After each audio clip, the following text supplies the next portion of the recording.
Kenapa dibuat zikir malam tahun baru, Pak? Malam tahun baru anak muda ngebut-ngebut, Pak Ustadz. Botol minuman berserak-serak. Jadi saya berpikir untuk mengundang mursyid tarekat Naqsabandiyah, ahli zikir. Namanya Profesor Dr. Syekh Muhibbuddin Wali. Doktor pertama usul fikih dari Al-Azhar Kairo Mesir. Anak dari seorang wali Allah namanya Syekh Muda Wali, Syekh Muhammad Wali. Mursyid tarekat Naqsabandiyah. Akhirnya diadakanlah zikir. Akhirnya malam tahun baru itu orang berzikir, nggak mabuk. Nah, jadi itu tolong pahami kronologisnya. Jangan potong tengah. Apa nih umat Islam menyambut tahun baru?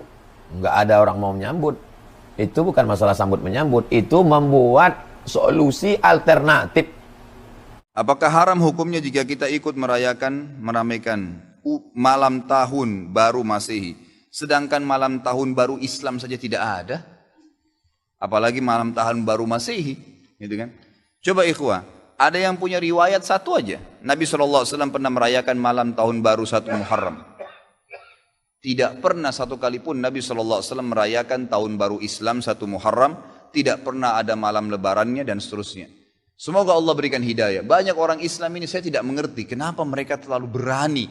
Malam tahun Masehi mereka adakan acara tablik akbar lah, ceramah lah, zikir akbar lah dan seterusnya. Kenapa ikhwah? Gitu kan?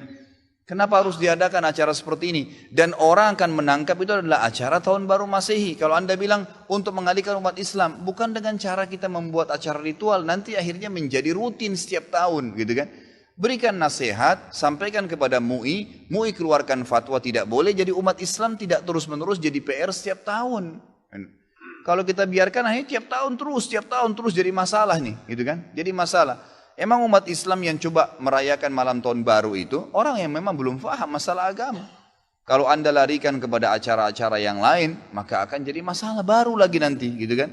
Akhirnya orang anggap, oh orang-orang Nasrani lagi rayakan dengan mabuk-mabuk, kita dengan ceramah. Bahkan ada doa bersama di malam tahun baru. Subhanallah. Malam tahun baru tentang lahirnya Isa alaihissalam tidak ada hubungannya dengan agama kita. Sedangkan hari lahirnya Nabi Muhammad SAW saja tidak pernah sahabat rayakan, tidak pernah Nabi rayakan. Lalu kita mau rayakan hari lahirnya Isa alaihissalam, bagaimana bisa ini, gitu kan? Jadi tahun baru Isa alaihissalam. Mestinya kita faham masalah itu. Saudara-saudara kaum muslimin, ini ada pertanyaan, bagaimana hukum menggelar majelis zikir malam tahun baru Masehi? Apakah haram? Karena ada sebagian orang yang melarang orang berkumpul-kumpul tanggal 1 Januari malam ya, untuk majelis zikir dilarang. Ini gimana? Apakah haram? Jadi hati-hati. Nah, ini jawabannya. Karena memang umat Islam suka berzikir, ini dasarnya. An Abdullah bin Mas'ud radhiyallahu an, anin Nabi sallallahu alaihi wasallam qala, "Dzakirullah fil ghafilin bimanzilatis sabiri fil farin." Haditsun sahih akhrajahu at-Tabarani fil Kabir. Wa akhrajahu aidan fil Awsat. Qala al-Hafiz al-Haythami fi Majma'iz Zawaid wa Manba'il Fawaid. Rijalul Awsat wuthiqu. Dari Abdullah bin Mas'ud radhiyallahu an, Nabi SAW bersabda, orang yang berzikir kepada Allah di tengah orang-orang yang lalai, seperti kedudukan, seperti derajat orang yang sabar dalam peperangan di tengah orang-orang yang melarikan diri. Artinya apa? Ketika orang-orang itu lupa kepada Allah, lupa, mereka bersenang-senang melakukan hal-hal yang tidak baik, maka umat Islam yang baik dianjurkan untuk berzikir kepada Allah. Karena berzikir pada saat-saat itu ibaratnya ada seorang pejuang dalam peperangan, dia sabar bertahan ketika kawan-kawannya lari, bertahan membela kebenaran. Jadi bagus memang. Apalagi di dalam hadis riwayat Imam Muslim dari Abu Hurairah radhiyallahu an, Rasulullah SAW bersabda, al-ibadatu fil haraj kahijratin ilayya. Beribadah kepadaku pada masa-masa fitnah, orang berbuat hal-hal yang tidak baik, dia malah sibuk beribadah, majelis zikir, itu pahalanya seperti berhijrah kepadaku. Nah, hadis yang ini Abdullah bin Mas'ud ya, ini hadis sahih riwayat Imam At-Tabrani dalam Al-Mu'jam Al-Kabir dan Al-Mu'jam Al-Awsat. Al-Imam Al-Hafidh Nuruddin Al-Haythami berkata dalam Majmu'uz Zawaid, para perawinya dipercaya. Dan Al-Imam Jalaluddin As-Suyuti mensahihkan hadis ini di dalam kitabnya Al-Jami' As-Shaghir. Nah, artinya apa? Jadi umat Islam yang nanti malam mau kumpul-kumpul majelis zikir silahkan. Tapi jangan kumpul-kumpul ikut tahun baru di alun-alun atau di pinggir jalan, karena itu gak baik. Assalamualaikum warahmatullahi wabarakatuh. Assalamualaikum warahmatullahi wabarakatuh. Begini Ustaz, menanggapi subhat zikir dan doa bersama di akhir tahun yang biasanya dilakukan dan disampaikan ulama atau dai, menurut pandangan Ustaz dalam Islam hukumnya seperti apa? Terima kasih. Assalamualaikum warahmatullahi wabarakatuh. Baik. Jadi seorang itu ketika dia akan mengingkari kemungkaran, dia jangan jatuh kepada kemungkaran yang lain. Jelas ya? Jadi artinya kalau kita buat dzikir, sholat tahajud bersama di akhir tahun, itu sama aja kita ikut merayakan namanya. Ya, cuma yang sana merayakannya dengan apa? Petasan di jalan dan seterusnya. Ini merayakannya dengan pengajian dan sholat. Jelas ya? Dan tidak ada di dalam syariat kita apa yang dinamakan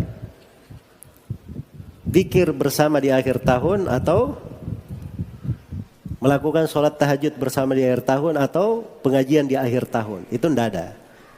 Ya, akhir tahunnya saja tidak dikenal dalam Islam, akhir tahun Masehi. Ya.